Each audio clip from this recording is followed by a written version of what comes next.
Assalamualaikum warahmatullahi wabarakatuh. Perkenalkan kembali, nama saya Umi Kartika Safitri, senior distributor utama Jawa Barat ya, tepatnya di daerah Bogor. Kali ini sesuai request, saya ingin menceritakan tentang perjalanan saya di SR12 ya, mulai dari awal sampai menjadi distributor. Jadi saya itu memulai jualan online saat tahun 2016. Saat itu saya emang kepepet ya, karena saya pengen resign gitu.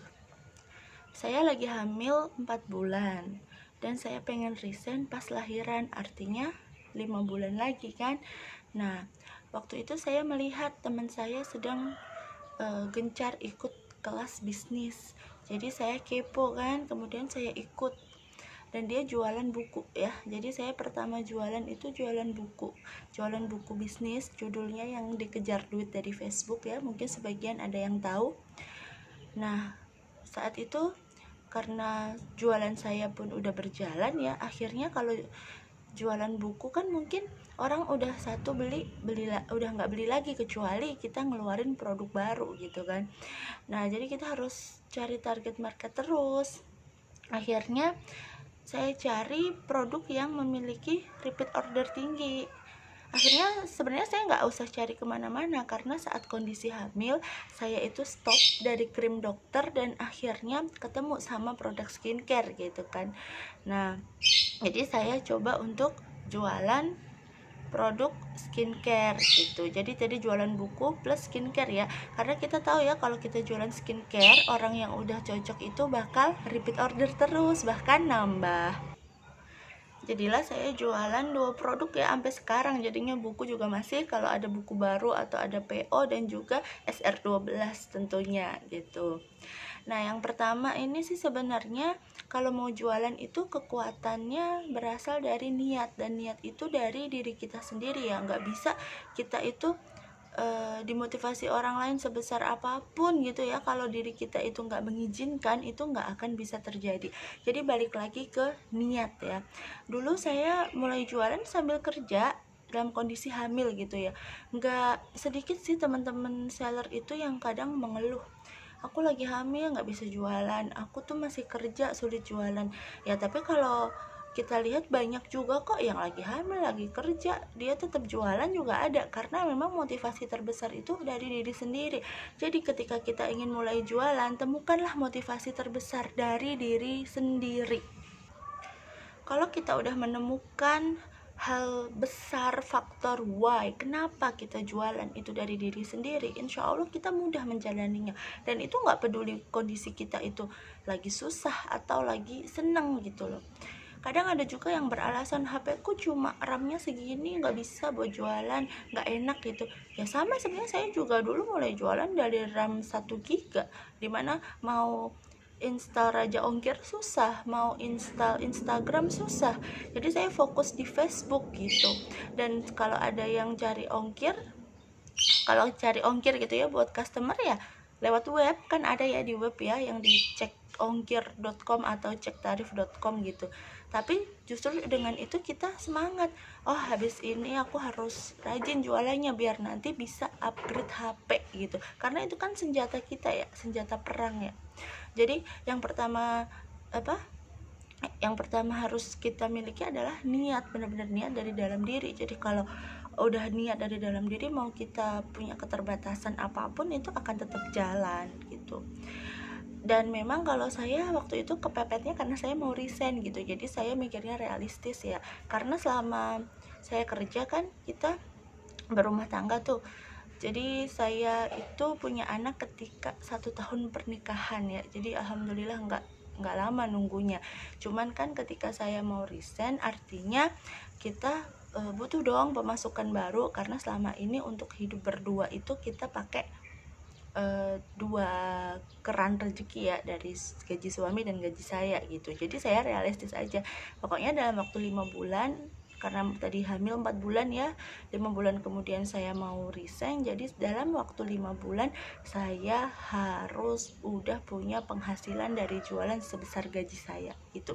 Jadi kita tuh udah punya kemauan dari diri kita sendiri, dan niatnya itu kalau saya ya untuk anak sebenarnya gitu, untuk anak, untuk keluarga. Karena saya perantauan ya, asli saya dari Pati, suami dari Cirebon, kita tinggal di Bogor, dan saya nggak ini, maksudnya belum yakin dan nggak percaya kalau nitipin ke orang, itu sih intinya. Jadi saya di rumah tapi saya nggak berhenti untuk berkarya gitu, niatnya itu.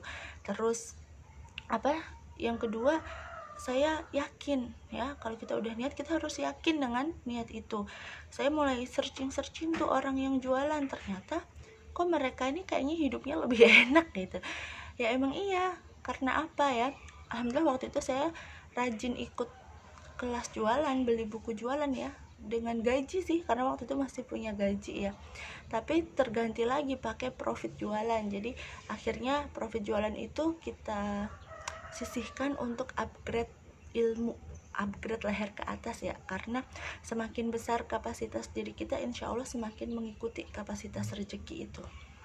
Nah, ketika kita udah upgrade kapasitas diri, dipraktekkan gitu kan, ternyata emang benar. Dan waktu itu saya dapat ilmu keyakinan itu dari sebuah kelas wealth mindset ya. Itu ada kalimat yang benar-benar bikin jelek ya.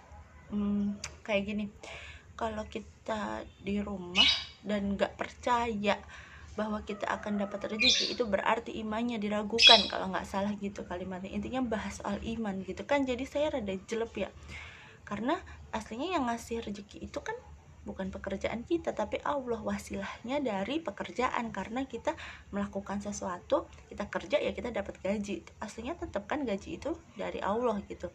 Dan ketika kita di rumah, karena kita udah punya pemahaman tadi ya, bahwa gaji itu dari Allah, kita di rumah kan berusaha jualan ya, berarti akan dapat juga gitu. Jadi di samping niat tadi, kita juga harus punya yang namanya keyakinan ya. Jadi kalau kata para mastah tuh ya, kalau kamu nggak yakin jualan laris nih, kalau kamu nggak yakin jualan laris, nggak usah jualan gitu. Jadi kalau jualan kita harus yakin laris ya. Niatnya tadi ada kan, kita jualan itu untuk apa tadi? Karena saya mau resign demi anak dan masih membantu keuangan keluarga kan, berarti gak cuma buat diri kita sendiri gitu. Zaman itu saya belum berani untuk bermimpi besar ya, jadi cuma sebatas itu. Kemudian kita yakin ya, dan ketika udah yakin, kita udah jualan, berarti kita udah komitmen ya. Di situ kita harus konsisten, karena kalau nggak konsisten ya nggak akan bisa. Jadi ketika dulu saya posting, sekarang pun saya masih posting ya, ini udah 4 tahun ibaratnya. Jadi ilmu itu yang paling penting adalah konsisten ya. Teman-teman mau belajar ilmu marketing apapun itu bisa kok, sebentar, sehari, 2 hari, sejam, 2 jam bisa. Tapi prakteknya itu seumur hidup, ibaratnya sepanjang kita jualan kita harus praktek. Kalau nggak praktek ya percuma. Jadi yang ketiga ini adalah konsisten. Jadi tetap konsisten dalam keadaan apapun, konsisten. Misalnya hari ini harus posting. Kalau saya sih nggak ini ya, nggak matok harus jam ini posting, jam ini posting, karena saat itu udah lahiran ya, udah masuk ke lahiran, udah punya bayi ya, kita nyesuaiin kan. Apalagi saya harus adaptasi, habis resign adaptasi punya bayi, jadi ini nyesuaiin. Misalnya bayinya jam 4 bangun ya kita belum bisa posting. Kalau misalnya jam 4 bayinya masih tidur ya kita udah bisa posting, baru ditinggal mengerjakan pekerjaan rumah, nanti sambil balas komen atau apa yang kayak gitu. Dan waktu itu saya fokusnya ini ya, lebih ke Facebook memang. Jadi karena HP tadi ya yang pertama, hingga akhirnya dalam waktu 5 bulan kebeli itu alhamdulillah HP yang RAM-nya 2 GB, hingga bisa lebih bereksplorasi lagi. Terus ya di samping kita gigih ya, karena kalau punya bayi, punya anak itu ya emang harus gigih. Gimana kita harus lebih keras dibanding yang misalnya belum punya anak atau anaknya udah besar gitu. Jadi jangan dijadikan alasan, aduh bayiku kan ini, aku repot sama bayi, anakku udah ngajakin tidur, akunya ketiduran misalnya gitu. Ya kalau kayak gitu selamanya akan kayak gitu. Balik lagi nih, kalau niatnya udah dari dalam diri, itu kita yang akan mengatur dan mengelola semuanya gitu, bukan kita tergantung sama kondisi. Jadi kita akan mengalahkan kondisi demi tujuan kita gitu ya. Nah, konsisten ini yang penting, dan gigih ya, berjuang ya. Jadi dulu sebenarnya saya belum punya admin segala macam, itu belum punya ya, semuanya masih sendiri, dan itu sama bayi. Ya udah aja kita jalani, karena itu kan konsekuensi ya. Kalau kita udah berkomitmen, kita terus kita konsisten menjalankannya, ya kita menanggung konsekuensi itu. Itu emang udah menjadi konsekuensi kita gitu. Jadi nggak perlu melihat dia mah enak udah punya admin, aku mah repot gitu ya. Nggak gitu, kita jadikan orang yang punya admin itu sebagai penyemangat, nanti aku juga bisa kayak gitu gitu loh. Jadi bukan sekedar kita yang penting jualan lah, yang penting laku gitu, enggak, tapi kita tetap punya visi ke depan gitu. Jadi tadi niat, terus yakin, terus konsisten ya. Yang keempat itu harus punya visi misi ke depan. Jadi kalau saya dulu pertama pernah ikut kelas bisnis ya, itu berbayar. Jadi saya dulu nggak percaya sama gratisan ya, justru mungkin orang itu lebih suka ikut gratisan, tapi kalau saya tuh kalau gratisan pasti ilmunya ecek-ecek gitu, itu mindset saya. Jadi aku bayar aja lah, ikut kelas yang berbayar gitu. Saya dapat ilmu bahwa dalam jualan itu nanti kita bisa mengubah jualan itu menjadi bisnis, tapi ya berproses gitu kan. Jadi ketika kita masih awal, mau kita marketer, reseller, tapi kita harus udah berpikir ke depan bahwa jualan ini nantinya akan menjadi bisnis ya. Jadi kita akan punya tim yang besar, yang banyak gitu kan, dan kita punya tim internal admin yang mengerjakan semua tugas. Nah, tugas kita membimbing tim fokus ke situ. Jadi saya udah punya bayangan ke sana waktu itu, tapi saya menjalaninya berproses. Karena ketika kita pernah jadi marketer, pernah jadi reseller, sub agen, nanti kita akan paham. Ketika kita jadi distributor kan kita punya tim yang terdiri dari marketer, reseller, agen, sub agen gitu kan. Oh, mereka tuh lagi di tahap pemikiran yang seperti ini, kayak aku yang dulu, jadi aku harus mengarahkannya untuk seperti ini gitu loh. Jadi jalani proses itu dalam rangka untuk belajar, karena nantinya kita pun akan memberi membimbing tim kita yang masih di posisi itu.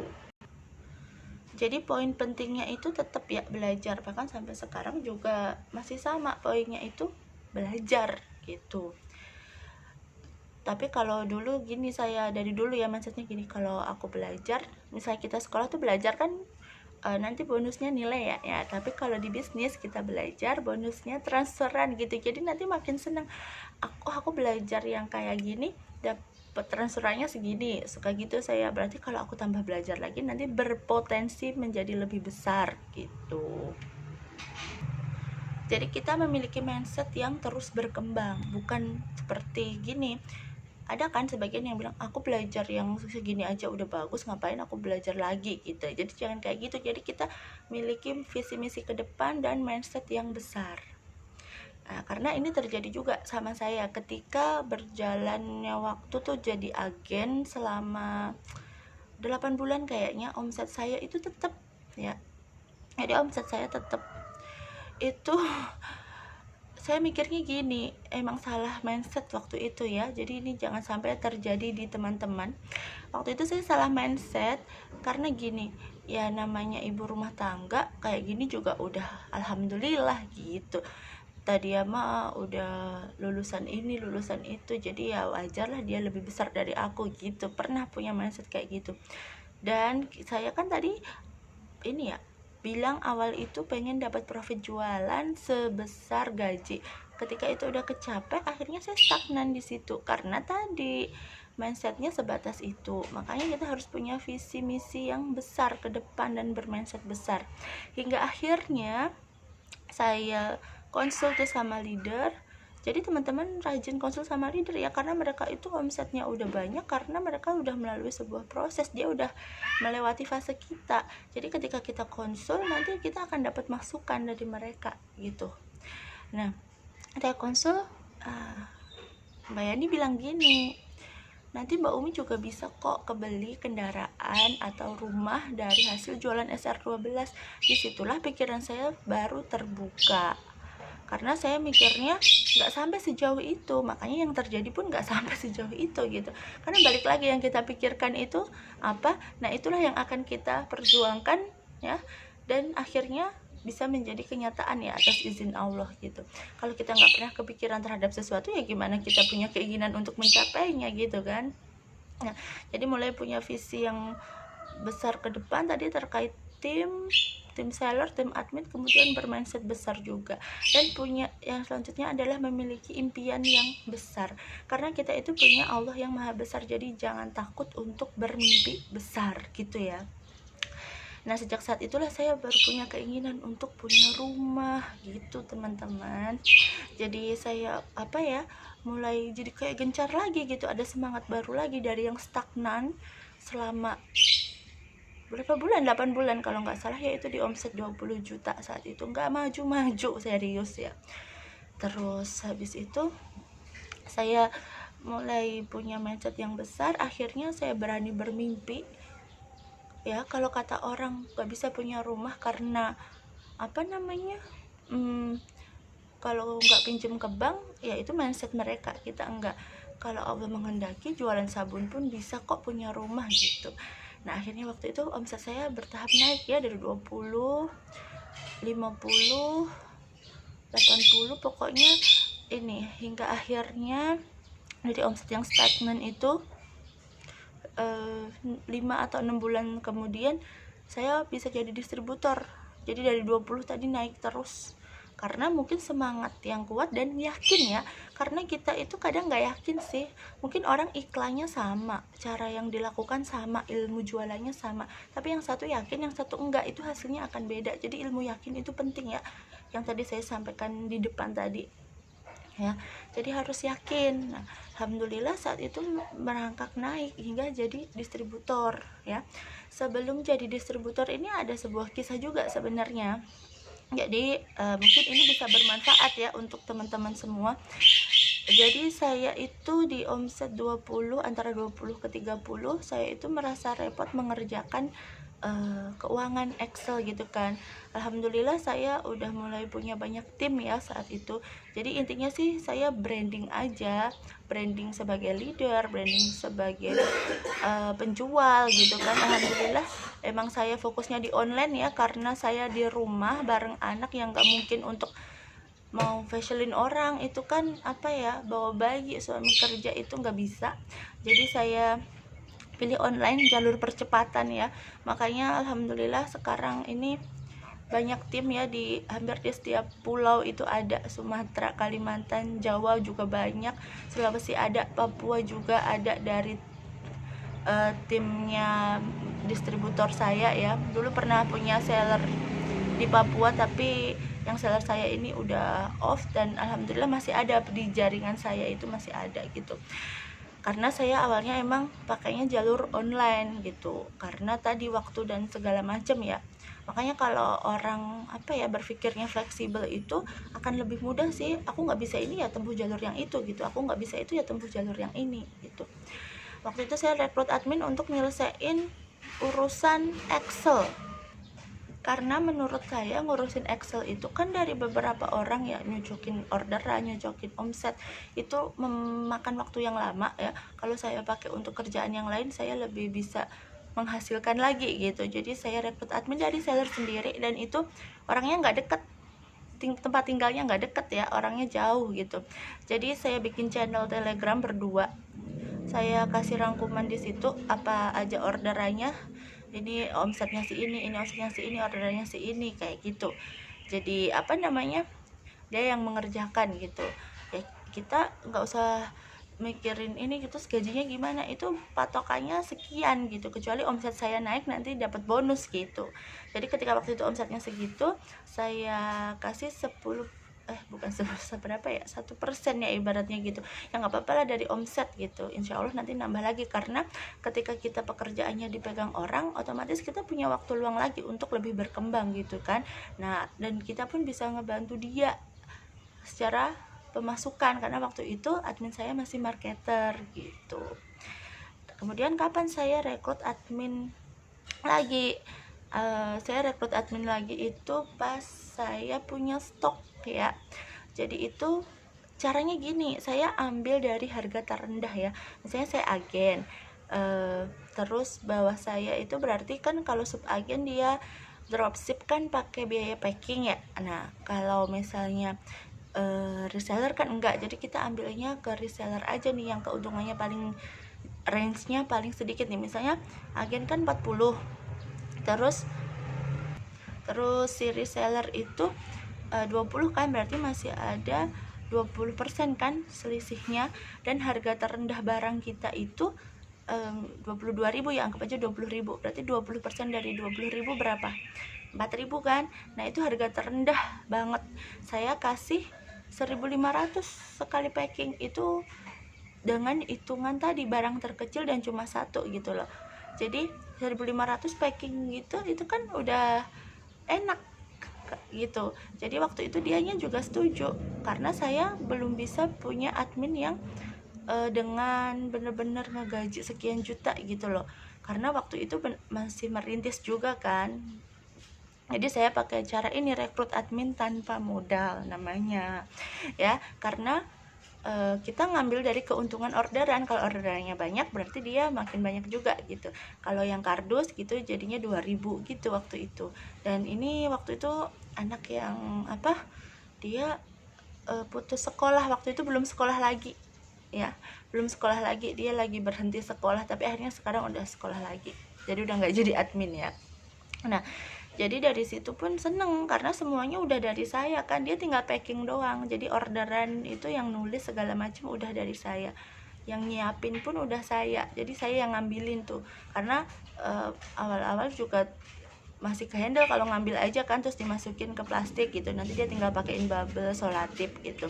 Itu pakai harga terendah ya. Kenapa antara agen dan reseller mbak ya? Karena itu diskon terendah yang akan kita dapatkan jaraknya di situ. Kalau ke marketer kan 15%, sisanya kita masih 25%, berarti masih di atas jarak antara agen dan reseller kan. Kalau agen dan reseller kan 20, berarti kalau diskonnya ya lebih tinggi, otomatis kalau range selisih diskonnya lebih tinggi, kalau dari agen ke marketer kan 25, berarti kan keganti, kita ambilnya dari yang jarak terendah gitu. Awal mulanya kayak gitu, alhamdulillah sampai ke distributor itu baru saya rekrut admin yang full time dengan gaji sekian, lembur sekian gitu. Nah saya itu rekrut admin yang packing sejak kapan? Sejak saya nyetok ya, karena dulu saya nggak nyetok nih, saya dropship ya, karena saya lahirannya di Pati dan pengiriman semua dari Tangerang, karena semua lebih murah dikirim dari sini gitu. Jadi waktu itu masih diizinkan untuk deposit, tapi kalau agen kan 2 juta ya, 2 juta tapi ya 2 hari 3 hari habis gitu. Terus nanti kayak top up lagi 2 juta gitu. Alhamdulillah kebantu banget waktu itu sama distributor saya ya, karena emang itu kondisi khusus juga. Jadi akhirnya pas udah ke Bogor saya nyetok, otomatis kan tiap hari saya udah punya kerjaan nih. Terus ketika saya nyetok, saya nambah dong kerjaan, jadi packing kan, otomatis nanti akan mengganggu pekerjaan yang udah sehari-hari saya lakukan. Makanya saya rekrut admin untuk bagian packing gitu. Karena kalau enggak ya nanti akan ada yang dikorbankan. Misalnya kita bisa bimbing tim sehari 2 jam, 3 jam, ketika kita packing ya itu akan terbengkalai gitu. Jadi kita pahamilah posisi kita sendiri. Ketika pekerjaannya nambah, otomatis delegasikan aja ke orang. Apalagi ketika orderannya makin nambah, ya nggak apa-apa, berbagi rezeki sama mereka gitu. Toh tadi juga yang pertama saya pakainya rekrut adminnya tanpa modal kan, jadinya itu kalau dari misalnya sabun satu ya 22.000.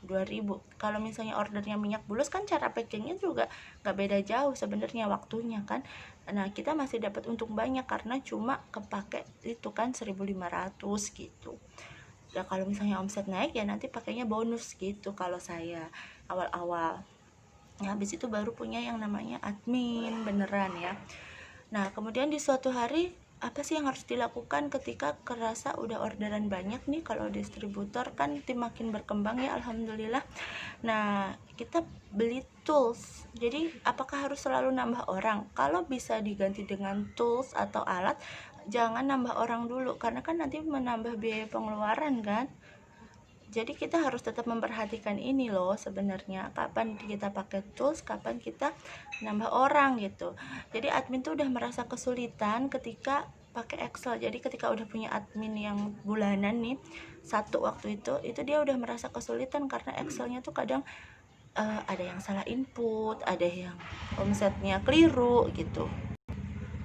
Nah, dia habis input omset input orderan di Excel, dia harus harus packingin gitu kan. Jadi itu sangat mengganggu pekerjaan gitu. Saya pikir belum butuh untuk nambah orang, jadi saya beli iPos waktu itu yang kayak invoice ya, kalau yang dari pusat. Jadi di aplikasi itu semua stok udah kehitung, semua omset udah kehitung, totalan pun otomatis langsung diskonnya kepotong gitu kan.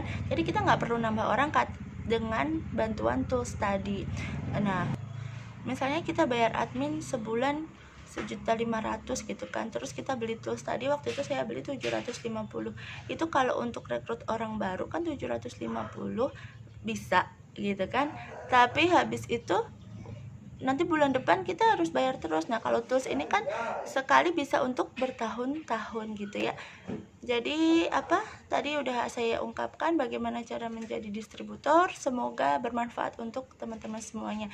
Intinya harus gigih ya, karena dulu pun saya bawa paket itu naik angkot sambil gendong bayi ya, karena suami udah kerja, cuma bantu packing pas pagi gitu ya dulu awal-awal. Jadi ya itu dijalani aja ya. Semoga semuanya sukses jadi distributor ya. Udah mulai siang nih, banyak sponsor. Semoga bermanfaat. Wassalamualaikum warahmatullahi wabarakatuh.